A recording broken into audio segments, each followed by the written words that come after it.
જે છે એ આ રીતે પોસ્ટમેનમાં બધું આવશે લાઈક ફર્સ્ટ ડેમો જે આપણે એને કહીએ ગેટ રિક્વેસ્ટ ને આપણે બધું થોડું રિનેમ કરી નાખીએ આપણી જે ફાઇલ હતી તેને get request.php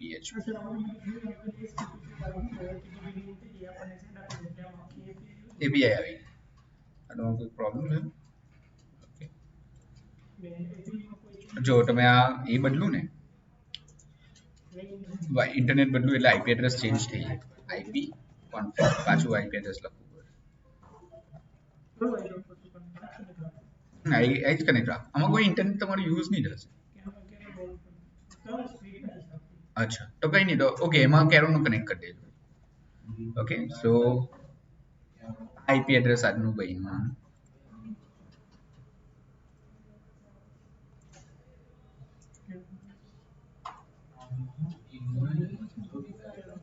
કઈ નહીં વાંધો નહીં અત્યારે તો ફોનમાં હા એટલે બંનેમાં તમારે કરવું તો પડશે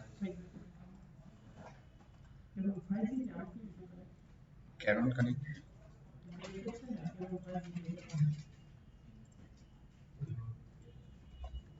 હા એક જ હશે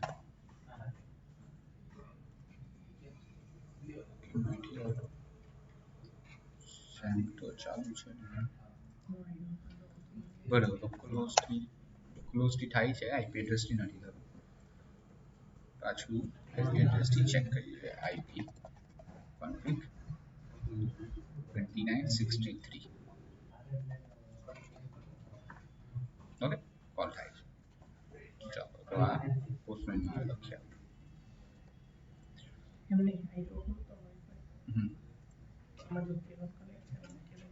ના કેરોન કનેક્ટ એ જ છે ઓરેકલ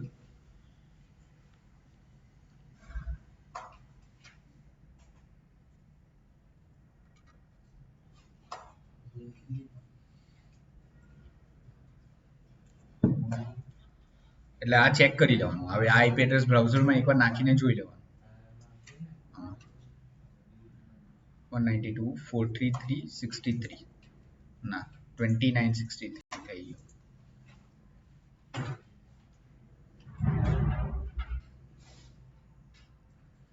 so 192.168.29.63 ઓકે ચાલે છે બસ આ દરરોજ આવીને આટલું એકવાર ચેક કરી લેવાનું ઓકે ચલો સો આપણે આ ગેટ રિક્વેસ્ટ શીખા બરાબર જો નોર્મલી જે બેકએન્ડ ડેવલપર હોય ને હવે એ બેકએન્ડ ડેવલપરે બધી જેટલી પણ ધારો કે એક એપ માટે એને 50 એપીઆઈ યુઝ કરે ને તો 50 એપીઆઈ તમને આટલે એનું કલેક્શન આપી દે ઓકે સો આ ક્રિએટ કલેક્શન આપણે કરીએ કે ધારો કે હોસ્પિટલ યા ફ્લટર એપીઆઈ નું કલેક્શન મેં બનાવી દીધું અને આ એપીઆઈ એ લોકો એમાં સેવ કરીને ફોલ્ડરની જેમ કે આ ગેટ રિક્વેસ્ટ પછી એવી રીતના કરે કે આ લોગિનની એપીઆઈ છે આ જે એપીઆઈ છે તે બધી રજિસ્ટર માટેની એપીઆઈ ઓકે તો આપણે હવે બીજી એપીઆઈ હમણાં બનાવવાના પોસ્ટ રિક્વેસ્ટ સો એ આને પણ સેવ કરીને તમને આપી દે સેવ એઝ કરે અને આપણે પોસ્ટ રિક્વેસ્ટ સેવ કરી ને એ પછી શું કરે આ જે છે આ આખું કલેક્શનને તમને એક્સપોર્ટ કરી આપે એક્સપોર્ટ કરીને લાઈક ડેસ્કટોપ પર આપણે આવી ફાઇલ એ તમને આપી દે હવે હું ધારો આને હમણાં ડિલીટ કરી નાખું છું ઓકે સો એ શું કરે તમને આ રીતે એક કલેક્શન આપે કે જો ભાઈ આ એપીઆઈ નું કલેક્શન છે એટલે ખાલી સિમ્પલ તમારે પોસ્ટમેનમાં જવાનું ઇમ્પોર્ટ કરી દેવાની આવી ગઈ એપીઆઈ ગેટ રિક્વેસ્ટ તમારે એમ જોવાની ઓકે ચાલો ભાઈ ગેટ રિક્વેસ્ટ ચાલે છે બરાબર પોસ્ટ રિક્વેસ્ટ ઓબ્વિયસલી નથી ચાલતી બીકોઝ આપણે હજુ પેજ નથી બનાવી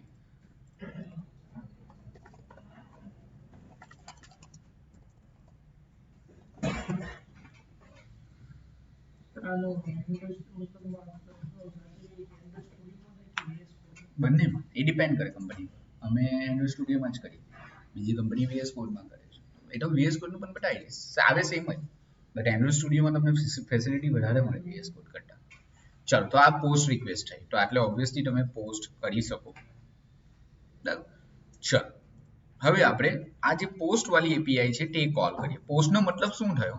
જો જ્યારે તમારે આટલેથી ડેટા લઈ જવાના હોય ત્યારે પોસ્ટ, જો ડેટા લાવવાનો હોય તો ગેટ અને પોસ્ટ બંને ચાલે. ઓકે, ધારો કે આ જગ્યા પર તમે આ ગેટ રિક્વેસ્ટ છે. ઓકે, આપણી ગેટ રિક્વેસ્ટ, હા, એટલે આપણે પોસ્ટ કરીએ તો પણ આ કોલ તો થાય. એટલે પોસ્ટમાં ગેટ અને પોસ્ટ બંને કોલ થાય. ખાલી પોસ્ટ હોય તો પછી પોસ્ટ જ લખાય, એમાં પાછું ગેટ નહીં લખાય. ઓકે, ઓકે, ધારો કે એક એપીઆઈ બનાવેલી છે અને એ એપીઆઈ, ધારો કે આ આપણે એપીઆઈ બનાવેલી એ ગેટ રિક્વેસ્ટ માટે હતી, બરાબર? આ એપીઆઈ ગેટ માટે છે, તો હું એટલે પોસ્ટ લખું ને તો પણ રન થાય. એટલે ગેટ રિક્વેસ્ટ, ગેટ વાળી એપીઆઈ કોલ કરવી હોય તો તમે એટલે ગેટ લખો કે પોસ્ટ લખો, બંને ચાલે. બટ જો તમારી પોસ્ટની એપીઆઈ હોય તો એટલે કમ્પલસરી પોસ્ટ જ લખવું પડે, પછી એટલે તમે ગેટ લખો તો નહીં ચાલે. એટલે ગેટ એટલે મોસ્ટલી અમે બધામાં પોસ્ટ જ યુઝ કરીએ. તો બંનેમાં ચાલવાનું છે, ગેટ હોય કે પોસ્ટ હોય. ઓકે, ચલો પહેલા આ એપીઆઈ એટલે ગેટ વાળી એપીઆઈ ચાલે છે કે નહીં તે જોઈ લઈએ.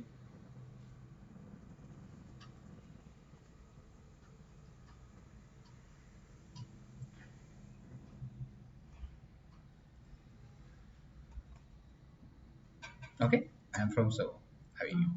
ચલો હવે આપણે પોસ્ટ રિક્વેસ્ટ કઈ રીતે થશે એ ચેક કરીએ. તો એનું કોડિંગ હું આ એડ એમ્પ્લોયમાં કરી દઉં છું, બીકોઝ આપણને એક ટેક્સ્ટ બોક્સની જરૂર પડશે. ઓકે, પોસ્ટ મતલબ શું કે આટલેથી તમે કોઈક વસ્તુ એપીઆઈને આપો છો, બરાબર? તો આપણે એક ટેક્સ્ટ એડિટિંગ કંટ્રોલર લઈએ, એક નેમ લઈએ, text editing controller, body, child scroll view, childમાં column, children. Okay, એક ટેક્સ્ટ નેમ, નેમ ઇનપુટ આપું, ટેક્સ્ટ ફિલ્ડ આપણે આ નેમ જે એન્ટર કરશું એ એપીઆઈ ને આપીએ છીએ, એવું કરીએ છીએ body. Okay, so controller name, obviously elevated button, એક બટનની જરૂર પડશે. ઓન પ્રેસ પર આપણે કોડિંગ લખશું.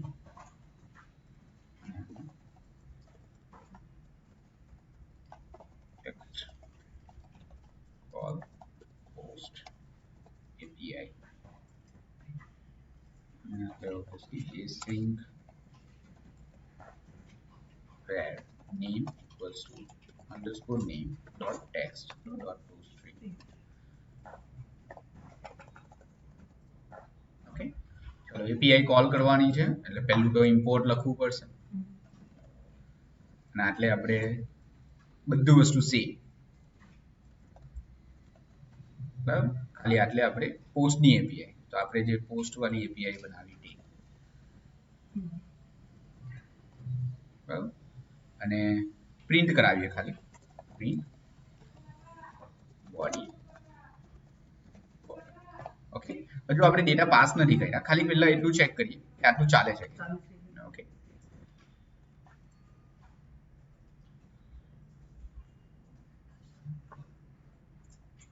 ને પોસ્ટ વાળી એપીઆઈ ધીસ ઇઝ પોસ્ટ એવું કઈ રિટર્ન આપે છે. સી કોલ કરું છું તો ચાલો આટલું સમજમાં આ ચાલે છે, મતલબ એપીઆઈ તમારી પરફેક્ટ. હવે મારે શું કરવું છે કે આ જે નેમ છે એ નેમ એપીઆઈ ને આપવું છે. તો આ પણ પેલો ડિસાઈડ કરીને તમને આપશે કે ભાઈ આ એપીઆઈમાં જો આટલેથી તમારે પેરામીટર્સ આપવા હોય, આટલેથી કંઈક વસ્તુ આપવી હોય તો આટલે એક ઓપ્શન છે બોડી, સોરી આમાં પોસ્ટમાં બોડી, અને આ રીતે બ્રેકેટમાં આપી દેવાનું. એ કહેશે કે ભાઈ આ કી છે એ ફૂલ નેમ નામની કી છે, એમાં મને નેમ પાસ કરે. એટલે આપણું જે ફ્લટરમાંથી જે નેમ આવ્યું એ મેં આ ફૂલ નેમમાં પાસ કરીને એને આપી દીધું. બીજી કોઈ વેલ્યુ હોય તો લાઈક અમાઉન્ટ, ને હું આટલા અમાઉન્ટ કઈ ફિક્સ કરી 5000. અમે બે આનો મતલબ શું થયો કે મેં પોસ્ટ રિક્વેસ્ટને બે વેલ્યુ આપી, એક નેમ આપ્યું અને એક 5000 આમાં સ્ટોર કરીને આપી દીધું. તો એપીઆઈ વાળો એ કઈ રીતે, એટલે એપીઆઈ વાળો કઈ રીતે એક્સેસ કરશે એને, આ માટે PHP નો કોડ જોઈએ. PHP નો કોડ આ બ્રેકેટમાં લખાય, બરાબર?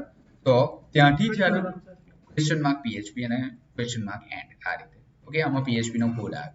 બીકોઝ જો આપણે તો આટલું આપવાનું છે, હવે એને શું કોડિંગ કર્યું it doesn't matter. Okay, but તો પણ હું તમને બતાવું કે આ જે ફૂલ નેમ વાળી વેલ્યુ છે એ એપીઆઈ વાળો કઈ રીતે એક્સેસ કરે, એને એક વેરિયેબલ બનાવી. પીએચપીમાં વેરિયેબલની આગળ ડોલર લખાય.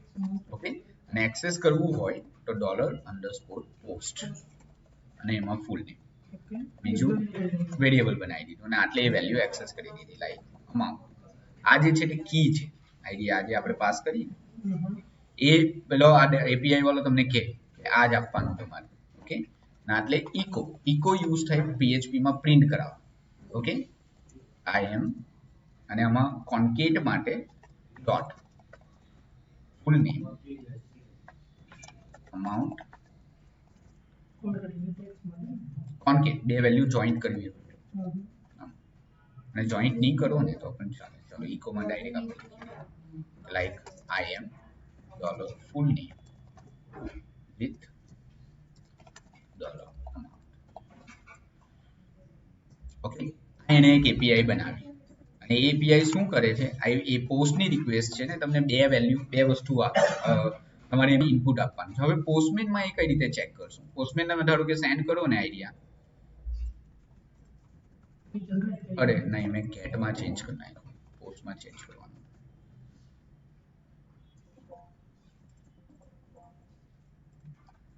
ઓકે, પોસ્ટ રિક્વેસ્ટ છે ને, તો જો આમાં એરર આવશે કેમ કે તમે આ એપીઆઈ બે પેરામીટર એક્સેસ કરે છે જે તમે પાસ નથી કર્યા. તો પોસ્ટમેનમાં એ ક્યાં પાસ થાય? એ પાસ થાય બોડીમાં ફોર્મ ડેટા. શું છે? કીનું નામ, ફૂલ નેમ, ધારો કે એબીસી આ વેલ્યુ છે, તમે ચેક કરી શકો અને અમાઉન્ટ કંઈ પણ નાખીને જોઈ તો જો.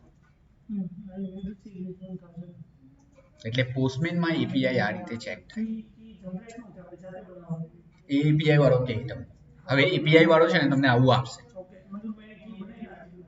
એને કી બનાવતો કે એ શું કહેશે કે જો ભાઈ આ એપીઆઈ નું નામ છે ને એમાં મને બે પેરામીટર આપી દેજે. ફૂલ નેમમાં જે ટેક્સ્ટ બોક્સની આ ટેક્સ્ટ બોક્સની જે વેલ્યુ છે એ ફૂલ નેમમાં પાસ કરી દો અને અમાઉન્ટ સ્ટેટિક આપી દો અત્યારે મને. તો આપણે એ જ કર્યું, પોસ્ટ રિક્વેસ્ટની એપીઆઈ કોલ કરી અને એને જે કહ્યું છે કે ફૂલ નેમ વાળું પેરામીટર મને તેમાં ટેક્સ્ટ બોક્સની વેલ્યુ આપી દો અને અમાઉન્ટને ફિક્સ કરી નાખો. બરાબર ને પોસ્ટમેનમાં આપણે એને આ રીતે ચેક કરવાનું. તમારે પણ ડેટા નાખીને જોવા પડશે કે બરાબર આઉટપુટ આવે છે કે નહીં. ઓકે, તો જો હવે આટલેથી એડ એમ્પ્લોયી ને નામ નાખ્યું FFFFF કોલ વિથ 5000.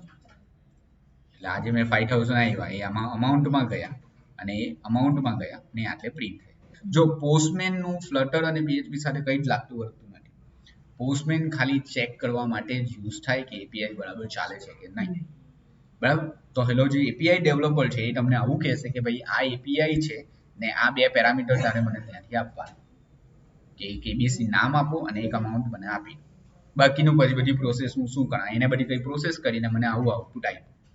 આ આઉટપુટ આપણે એટલે રીડ કર્યું. આટલી વસ્તુ હોય. આ પોસ્ટની રિક્વેસ્ટ છે. પોસ્ટની રિક્વેસ્ટમાં તમે બોડીના પેરામીટરો પાસ કરી શકો. એપીઆઈમાં એ કહે કે ભાઈ આટલા પેરામીટર મને આપવાના, તો એ વસ્તુ તમે આ રીતે પાસ કરી શકો. જેટલા પેરામીટર એ ડાવિડના 10 પેરામીટર મને આપી દો તો 10 પેરામીટર એટલે એ આઉટપુટ ફિક્સ જ હશે કે આટલે તમે એક ફોર્મ બનાવેલું હશે, બટન પર ક્લિક કરે તો એ 4 ફોર્મની જે ટેક્સ્ટ ફિલ્ડની 4 વેલ્યુ છે તે તમારે મને એપીઆઈને આપવાની. પછી એપીઆઈમાં જે ઇન્સર્ટ વોટેવર જે કરવું હોય તે કરી, જે લોજિક લખવું હોય તે લખે. ઓકે, સો મેઇન તમને ધારો કે કોઈ પેલા એવું કહ્યું કે ભાઈ આ એપીઆઈ છે, તમને આને સમજતા આવડવું જોઈએ કે આ એપીઆઈ નું નામ છે, આ એપીઆઈમાં આટલા પેરામીટર્સ એ એક્સેસ કરે છે ને મને આવું આઉટપુટ આપે.